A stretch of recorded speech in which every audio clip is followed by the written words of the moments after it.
Dear international students, as per ministerial letter by Home Secretary, now it is going to become law. Update for students by UKVI. Changes to the immigration rules 17 July 2023. So it was 17 July 23 when it was announced. So the UK government, UKVI, published a statement with the details of all the changes they are making to the immigration rules.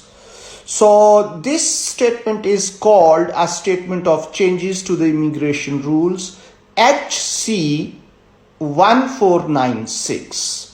Some of the changes impact the ability of those on the student route to switch into a number of different work routes, including the skilled worker route. The changes to the switching rules became law from 3 o'clock UK time on 17th July 2023. It became law at 3 o'clock UK time on 17th July 2023. The provisions concerning the graduate route, however, remains unchanged. So there is no change for graduate route.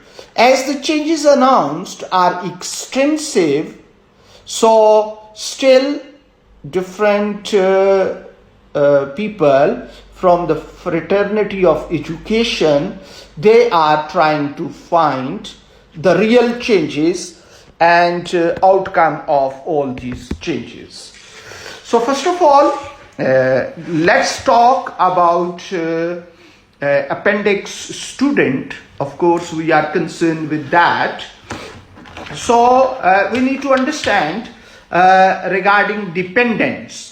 So higher education provider with a track record of compliance. Whenever we will say track record of compliance mean any college, any university which is on register UKVI is a institution of HE's higher education institute, HEI this is called. So if the course start date is on or after 1st January 2024, the provider has confirmed the course is a PhD, other doctoral qualification, or a research-based higher degree. So if this is the case, so you can bring your dependents.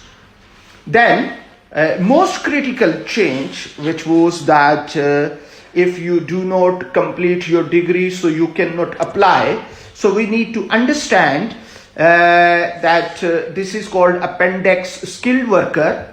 So if you are a student and you want to change, you cannot change.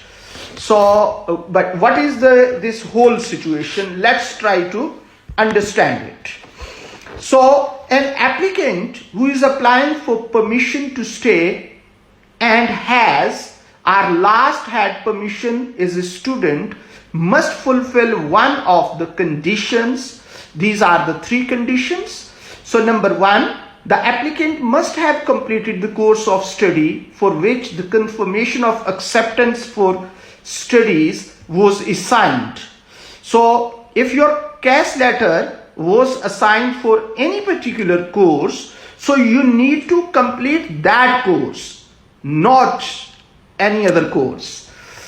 So second condition, the applicant must be studying a full-time course of study at degree level or above with a higher education provider which has a track record of compliance.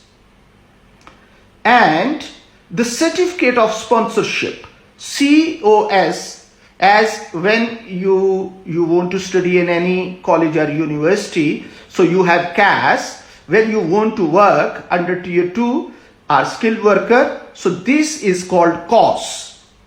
So certificate of sponsorship must have a start date no earlier than the course completion date. Again, whether you complete degree or you complete UG, undergraduate or postgraduate, so it should be completed. So, number third, the applicant must be studying a full-time course of study leading to the award of a PhD with a higher education provider which has a track record of compliance, and the certificate of sponsorship must have start date no earlier than 24 months after the start of that course. So now here we need to understand that if you start a PhD degree, PhD, doctoral studies, and if you have accomplishment of 12 months, you have completed your PhD 2 years course, again you will be eligible to switch it.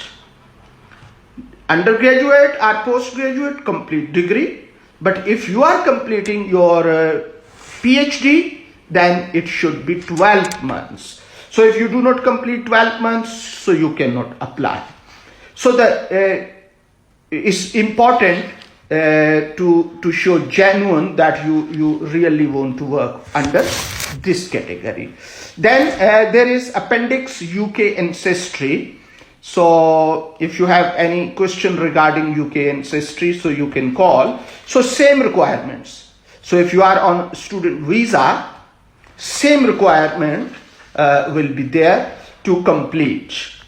If you changes to Appendix Global Talent. So if you are on student visa and you want to change to Global Talent, same requirements. If you are on student visa and you want to switch into High Potential Individual, same requirements. If you are a student and you want to change to Scale Up visa, same requirements. If you are on student visa and you want to change for Scale Up, the same requirements. There is some change in Appendix Innovator Founder, that is a new category. So under this category, if you are on student visa, all other categories, if you are for undergraduate, complete it. If you are for postgraduate, complete it. Then apply for Innovator Founder visa. But if you are doing PhD, then you don't need to complete it, or even not 12 months, only 1 year. If you complete it 12 months of your PhD, so again you can change it into Innovator Founder visa. If you are international sports person, again if you want to apply for international sports person, so same requirements. If you want to apply temporary worker, seasonal worker from student, yes, same requirements. If you want to apply for religious worker, tier 2, same requirements. If you want to apply for international under agreement, same requirement. If you are ready to apply for government authorized exchange program, same requirements. Government authorized exchange schemes, sometimes you want to apply for diplomatic missions or other schemes, so same requirements. So regarding, there are some other categories regarding Appendix Ukraine scheme, so I'll be talking about that later on. So here we can understand that this government is really very strict. Whatsoever they are saying, they are doing it. Recently, they are also talking, Rishi Sunak, that degrees having no value will cease. So it might be a good decision. Let's see. And this is not only in the news, rather he has put it on his every social media, Prime Minister of UK, and I hope that they will be little bit lenient for students. So I hope that you understand all these changes. If you don't understand, I'm always available to make you understand. Thank you.